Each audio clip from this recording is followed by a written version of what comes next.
Ikaw ba yung tipo ng rider na naghahanap na isang komportableng motor, may mga latest features and modern styling ang datingan? Aba mga brothers, baka para sa'yo na ang scooter na ito. Yan nga ang kakalabas pa lang ng Bodge Motorcycle Philippines, the SR150 GT. Kaya tara mga brothers, alamin natin ang price and specs ng motor na ito. Let's go! Sa go! Get ready, drop the beat. Epic drop.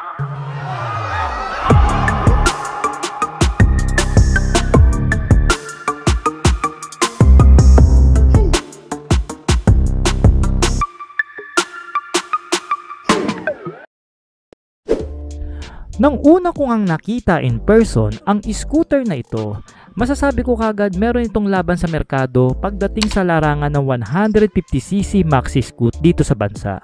Kasi naman mga brothers, yung mga sinalpak na features dito sa scooter na ito ay very competitive, katulad ng kanyang dual channel ABS para sa safety natin for the sudden brakes at traction control system para naman sa iwas dulas ng gulong sa mga madudulas na kalye.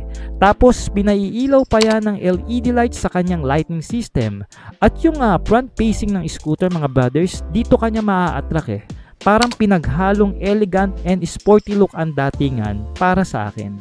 At samahan pa yan ng mataas na windshield para sa protection natin sa wind drag. Habang naka-telescopic port naman ang front suspension nito na pinahihinto ng disc brake sa harapan. At gumugulo nga ito mga brothers sa 14 inches wheel mags. Dito naman sa kanyang panel, meron itong digital setup na speed meter with the stop-start system features, USB charging port kasama na rin ang lug compartment, and of course, keyless na rin ang starting nito for the easy access natin sa motorsiklo. At nandito na nga rin sa floorboard ang kanyang 8 liters fuel tank.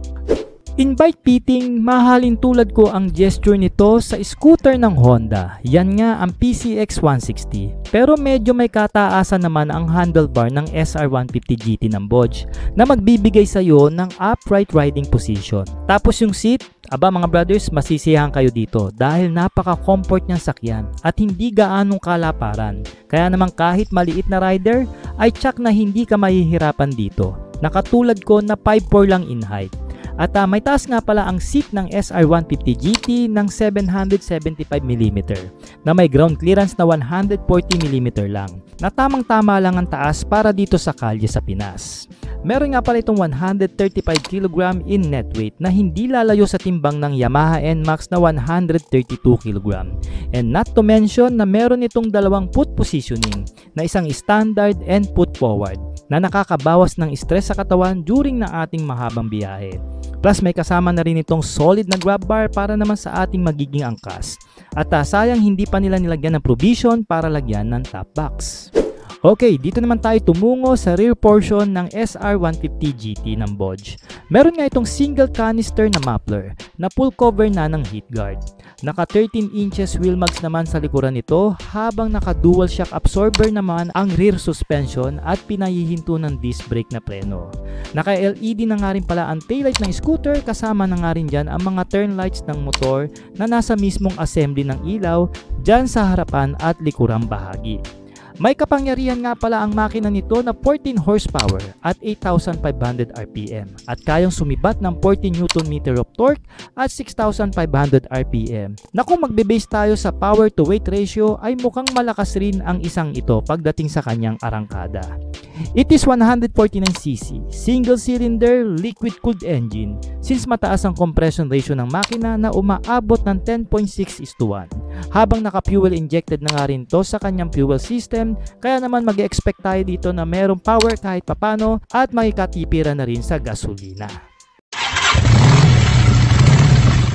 Ngayong taon mga brothers, mabibili nyo ang Bodge SR150 GT ng 120,000 pesos in cash price. Ngayon naman kung gusto mo itong kunin ng terms, magda-down payment ka ng 24,000 pesos at magma-monthly ng 4,300 in 3 years. So mga brothers, mag-comment naman kayo ng yes sa ating comment section kung natipuhan nyo ang scooter na ito na labas ng Bodge Motorcycle from China na gawa ng Longsing. At mga brothers, ano-ano pa ba ang motor na gusto nyong pa-review sa kanila? At i-comment nyo na rin ang inyong suggestion. So mga brothers, maraming salamat nga pala sa pagsama nyo sa ating episode at magkita-kita po tayo ulit dahil ilalabas naman natin ang isa pang cruiser ng Benda Motorcycle. Alright! drop.